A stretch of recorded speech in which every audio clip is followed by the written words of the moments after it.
Boa tarde, companheiros e companheiras. Ó, nós aqui outra vez. Hoje eu queria falar sobre uma CPI que eu achei importantíssima, que foi a CPI da Covid-19, né? Que foi arquivada pelo senhor. Adivinha quem foi que arquivou?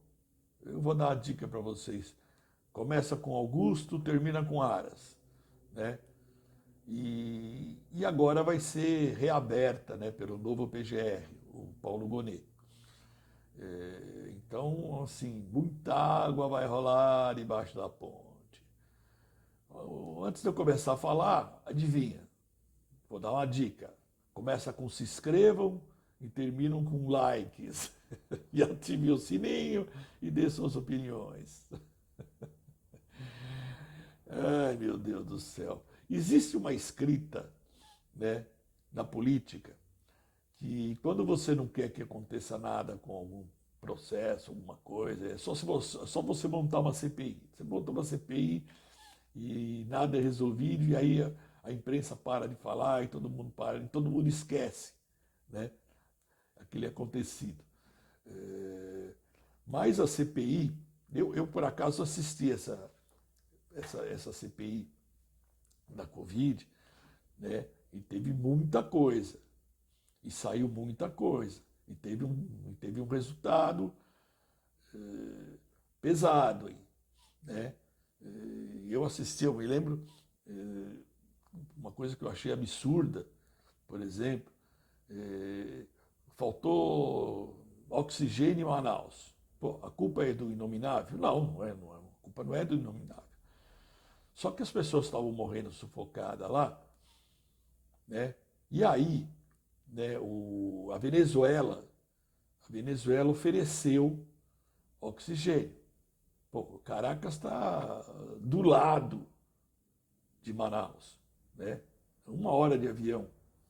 E ela ofereceu. E aí, obviamente, né, eu vi o Renan Calheiros, que ele era o relator, né? E ele falando com o Ernesto Araújo, que era o ministro das Relações Exteriores, né?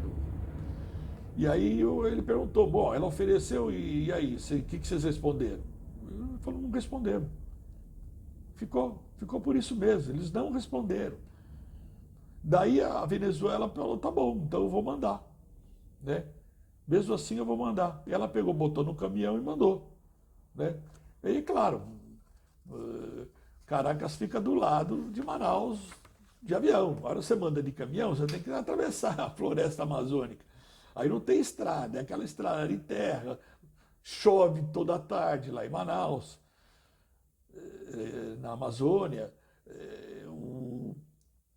os caminhões atolaram. Bom, resumindo, demorou uma semana para chegar.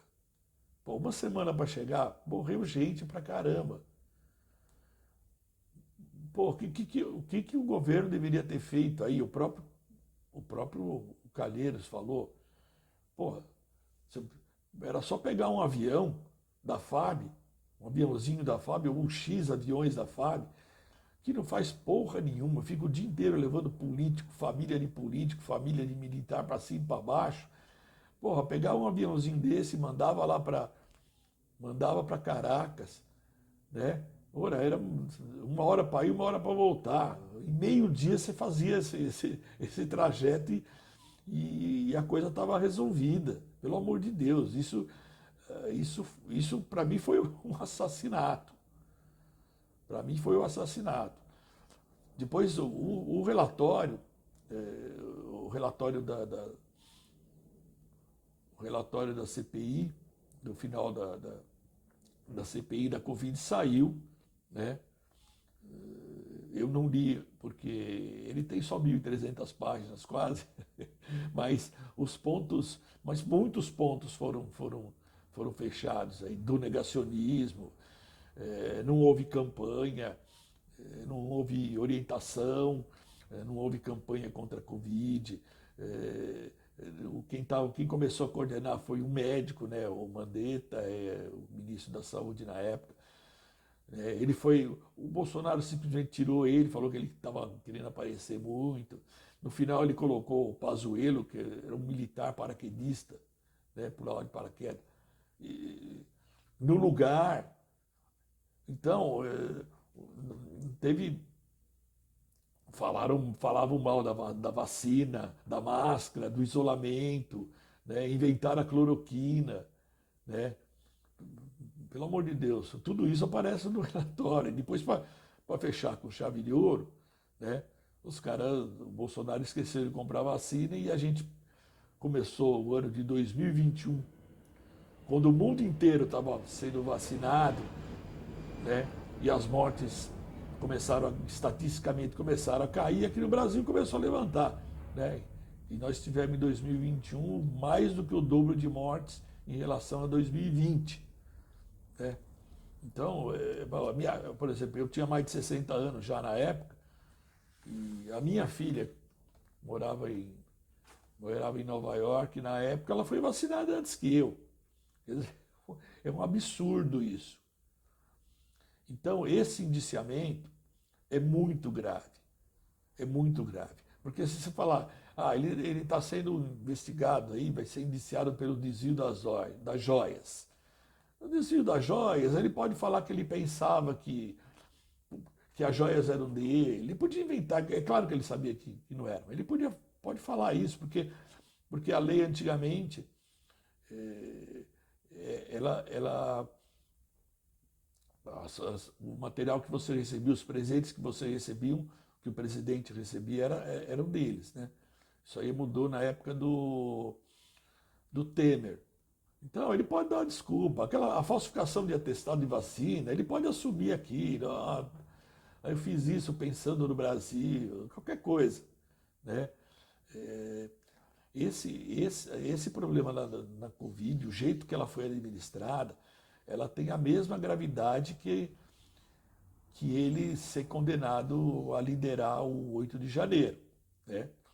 E no 8 de janeiro ainda ele vai dizer que ele estava viajando, que ele não tem culpa, que o gado dele é burro, que não... ele pode falar qualquer coisa também. Só que tem um problema maior, esse iniciamento da Covid, porque morreu gente, os outros não morreu ninguém. Desse morreu gente. Foram pelo menos 200 mil pessoas que poderiam ter sobrevivido se tivesse vacina disponível, né? Fora a desinformação no começo, que muita gente não tomava vacina, né, que achava que vacina fazia mal e aquela coisa toda, né? Eu tenho até um conhecido que ele fala que, pô, tá bom, mas o Bolsonaro deu azar também, né? Justo no governo dele apareceu a Covid. Eu falo, não, quem deu azar não foi o Bolsonaro, quem deu azar fomos nós, né? Porque foi a pior administração de Covid do mundo. Os estados estavam se virando sozinhos, as cidades estavam se virando, não existia uma orientação, né? Então, essa condenação por morte aí é uma condenação, é cadeia, cara. Isso para mim, é homicídio doloso, né? Em alguns estados dos Estados Unidos, inclusive, é pena de morte, né? Então eu gostei muito do início do novo PGR aí, né? O Paulo Gonet, e vamos ver o que vai dar isso. Então é isso, companheiros e companheiras. A gente vai se falando aí. Abraços a todos.